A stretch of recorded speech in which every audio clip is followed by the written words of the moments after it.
另外，香料的好地方將鏡頭帶到東台灣，人哋講7月份係金針花大開嘅季節，也係復古嘅大出期。推動人嘅大馬力向韓國去年800風采嘅廠商，今年也順利推出一系列批處法通，希望透過推動乾港本受創嘅農業，也在客人家嘅轉到在前年中間。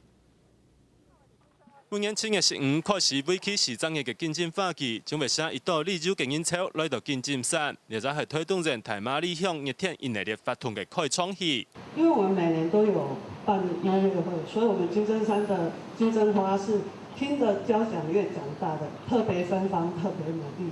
然後希望大家來共享。除咗金針花入音樂嘅盛會，甚至全台著名嘅復古就正式上市。大馬力向入適合種復古嘅自然環境，如各級單位嘅輔導之下，已經入超過1000公頃嘅種植面積。雖然去年800風采幫大馬力樹創，什麼影響復古嘅品質，對各種作物所在流失嘅農地，人政府啦向公所也持續進行復建嘅工程，就係希望量足恢復農業嘅生產力。我們800風災這個堤防、新堤防都還沒有建好我們這個農地的回填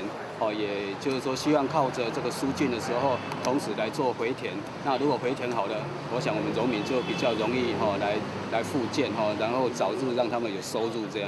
今日大馬力向就變熱台灣內力風茶水嘅停熱站，7月17號到18兩日，來到大馬力利州嘅民眾，就在看到難得嘅全國性水茶特技表演，就係一系列嘅活動。大馬力向就一片加緊衝勁嘅腳步，一片宣告地方嘅產業穩健嘅復甦。客家新聞衝進，台東報道。